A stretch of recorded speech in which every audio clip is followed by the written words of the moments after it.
How lucky am I? That's an interesting question.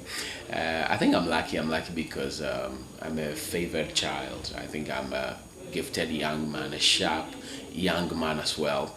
I think I'm lucky because I've had most of the things I've wanted in life, things that I've longed for, things that I've envisaged that I get them. So I consider that to be a lucky me, and I think that I have got to thank for that. So I'm lucky.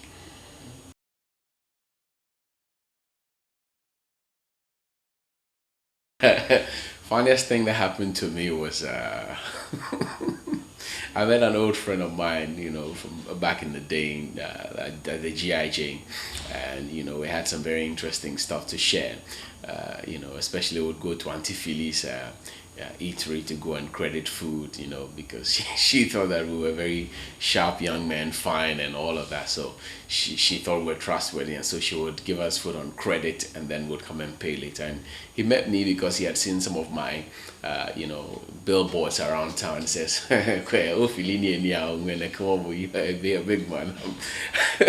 We couldn't help but laugh together. And he is an accountant as well. He's a chartered accountant now. So, we've risen to a certain pedestal, and we thank God for that as well.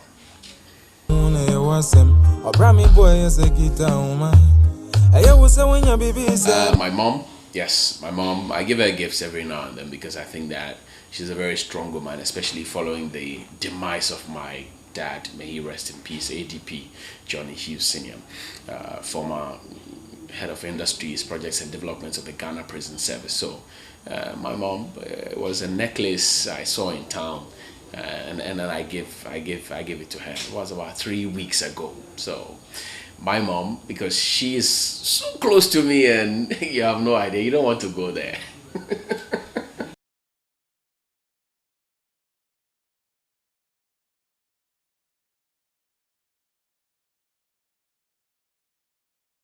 My first kiss, my mom is watching anyway, so but she knows I'm an adult, so I have to. Who was it? I don't remember. It's been a long time. Trust me, I don't. I think I remember, but she's married now, so I don't want to start any trouble.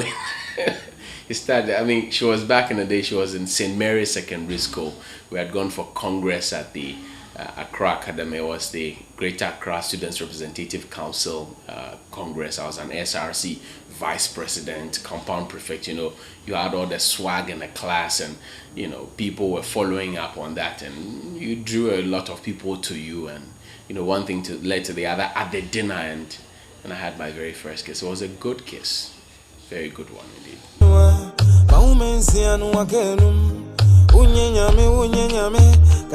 A lot of things motivate me. One, a lot of things indeed. One, the life that my father lived on this earth. My father, and I always say this with a lot of pride, my father was the first technical man to have ever risen into the higher echelons of the Ghana Prison Service. He was the first technical man to have broken the jinx and become the assistant director of Ghana Prisons, the fifth man in charge. He was in charge of a lot more, recruiting. So if you like, the current hierarchy of the Ghana Prison Service were all recruited by my dad back in 1989 when he was leaving office. You can mention the SEPS headquarters, which was constructed by him, a portion of the BNI.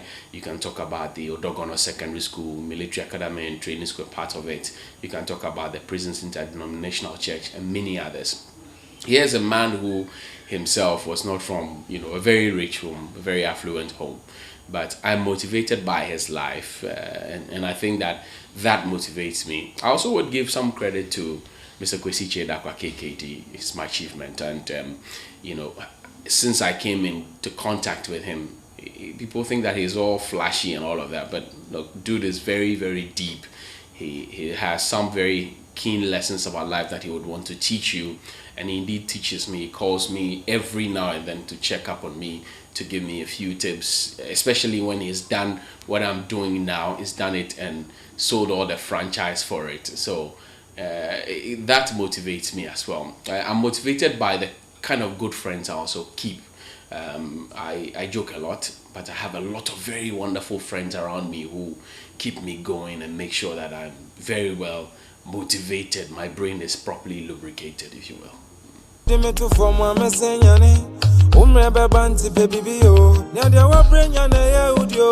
In high school, I was in the drama club, I was in the Writers and Debaters Club. I went on to win a national competition for my school.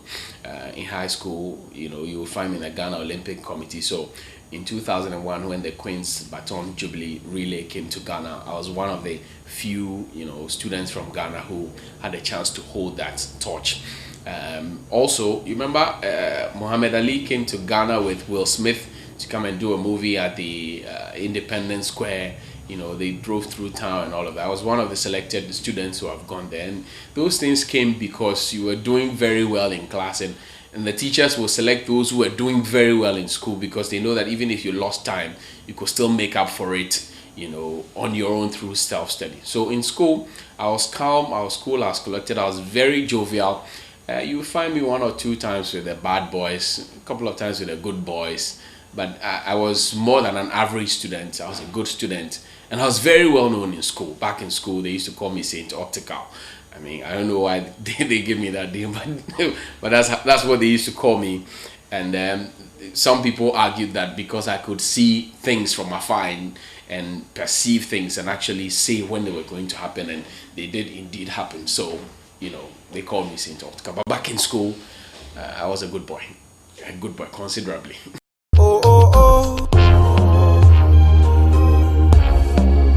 Well, I mean, my favorite radio station, without a shadow of doubt, is 3FM 92.7 Fair and Square. Not because I work there, not because I work here, not because I apply my trade with great felicity of style here, but because I know the difference that we've brought to bear. I know the fresh breath that we're breathing onto the radio media landscape in Ghana. I know the quality of broadcasting that we're bringing. I know the talents that we've lined up. I know the leadership and vision and direction under which we work. And so it's my favorite radio station, partly because the philosophy of the station speaks to the younger folks and the older folks as well. Partly because the idea and even the kind of tailor-made programs that are pushed out day on day or day by day for listeners is top-notch, and I'm excited to be part of this team. So 3FM is my favorite radio station. TV3, first in news, best in entertainment, is my favorite TV station. I tell you why. Not because I work here as well, but because I have a long history with TV3. In 2008, TV3 organized Bands Alive, the first ever live band reality show ever to have been organized on the west coast of Africa. It happened here at TV3, and I was part of it. I was the lead singer for the most exciting performer band called BIB, and I was awarded the most exciting performer award in 2008 on Bands Alive. So we brought songs like Lil Down Low, So Baby Mo Come Over, I Drive My Own Car, My Lorry Has a beep beep beep, Lil Down Low, So Baby Mo Come Over, I Drive My Own Car, My Lorry Has a beep beep beep beep.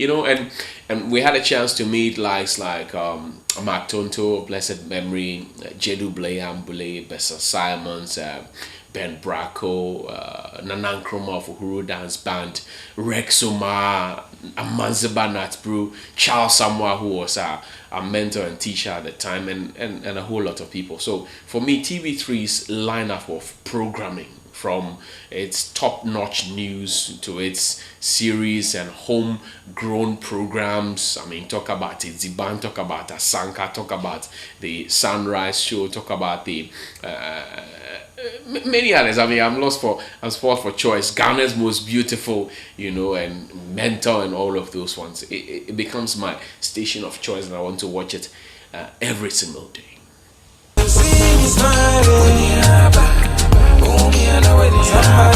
My favorite fashion item will be a good shirt. If I don't find a shirt, I'll find a good jacket. Yes, that's my favorite fashion item. I'm not a fan of watches nor chains, because when I wear chains, I get some reaction on my neck, on my wrist, so I don't like them. I'd like to have a locally made wristlet, so I can wear like that. So that's my favorite fashion item, if you ask me.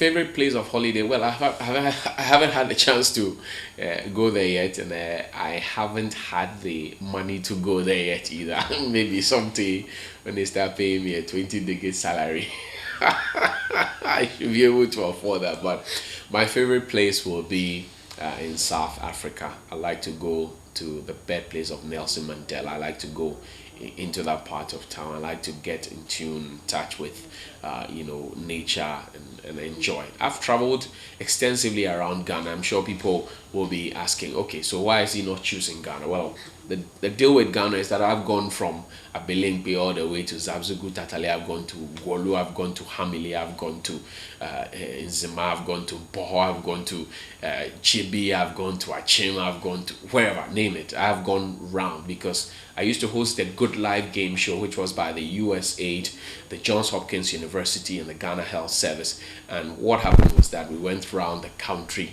working on these things. Beside that, I've practiced for a long time as a journalist. So, you chasing stories up in, say, Savalego, you're chasing story in Boli Bamboy, wherever it is. So we've traveled around Ghana. So I've seen a lot of it. I think that we need to do a lot more, though, about our tourism in this country. But the destination will be in South Africa.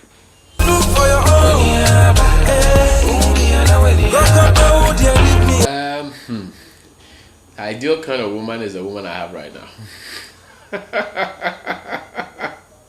Yes, it's the one I have right now.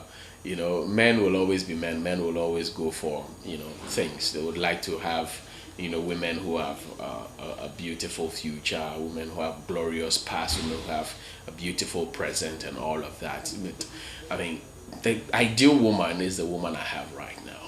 And you will not ask me to mention her name because in Africa, and I'm a very strong Afrocentric young man, I believe that in Africa, until you have gone to pay the bride price of a young lady, you do not come on television and medium that's widely watched by people, or radio, or whichever it is, the internet, to come and mention her name. I mean, it doesn't show respect to your family, to her family as well, because in Africa, there's two families that get married.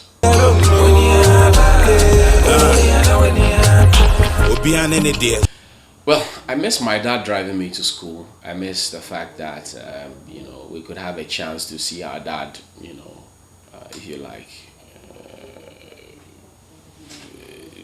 tear his gun apart and put it back together. He had a very nice Russian pistol that he could, dismantle and fix again. I miss my dad's walkie-talkie. Well, he would pick his walkie-talkie and say, "Come in 37 Charlie, do you read me? Hello," those kind of things. I miss it. I miss spending time at the officers' mess. You have all the other children of, colonels and brigadiers. They come together. You all have, party while your dad and his friend are somewhere, and you are enjoying yourselves. I miss the fact that we would play Juloka Police, for example, do a bit of Chaskele. I miss the fact that back in the day you go and walk long distances just to go and buy some Zozo that doesn't even have a taste. I mean, gobe. You travel long distance because everybody's eating it, so you also want to be part of the thing. So people won't say, I miss those days of Emohi, I miss stay, I miss abate, I miss gata to gata, I miss all those things. And today I see that the children have become more westernized and corrupted with a bit of violence because they are more interested in video games, which are a good thing anyway, because they're able to learn certain things from it. But by and large, they pick a lot of the bad things from it, the violence and the wrong kind of speech they pick from it, and you don't really get where we're going as a country. I think that we need to bring some of these things, these folklore, these lessons back to us, because it taught us how to be united with each other. For example, if we were playing Omohi or Stay or Abating or Gata to Gata, there was teamwork because there's just one person who everybody is focusing on. So everybody else is ensuring that you are not in the net, and it's just that person who is out of the net.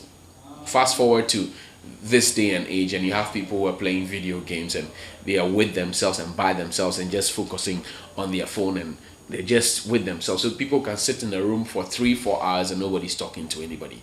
I really think that it doesn't augur well for us, and we need to move away from that and get back into our groove. I mean, it doesn't necessarily mean that you need to go and play in the sand or, you know, be dirty and all of that. I mean, of course, if you make yourself dirty, your mom will cane you, your dad will cane you, but we need to have that interconnectedness. It's very important. Some right with their left, it be left to us to do what's right. Yes, I did walk through the valley of the shadow of death. Since joining TV3, two key programs have come under my supervision. One, the June 3 disaster program, which led to the launch of the 3 Foundation, which is the overarching body for 3FM, TV3, Onia FM, Connect FM, Akuma FM, and www.3news.com. Fast forward to last month, I had a chance to host the 10th anniversary of Ghana's Most Beautiful Season 10, the launch at the Botanical Garden, serene atmosphere and all of that. What intrigues me about Ghana's Most Beautiful is because of the fact that it's a very huge platform in Africa that promotes our culture, that promotes tourism, that promotes the beauty that's redefined to promote national unity.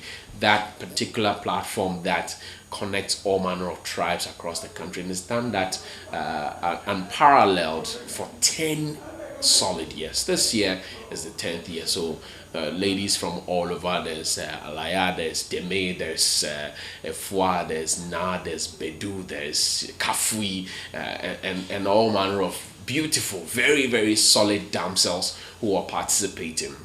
You will have a chance to vote for them. You will have a chance to listen to them as they display their culture, because their roles will be to represent their various cultures and traditions and communities and regions, most importantly, because all of them will be selected from the 10 regions of this country. They will be the mouthpiece to tell you the stories of them. I fully endorse Ghana's Most Beautiful because it is a pageant with a difference. It's not about come to show miles of hip bones and lengths of shoulder blade. It's about demonstrating what beautiful culture we have here. So it becomes a big marketing platform as well for a business that's looking forward to promote tourism, culture, and creative arts. It becomes also a learning ground for children who these days are not being taught cultural studies, a bit of social studies as well. It becomes a platform for them to learn the ills of our culture, those ones that are not good, and also for an amplification of those parts of our culture that are very, very, very well. So I fully endorse it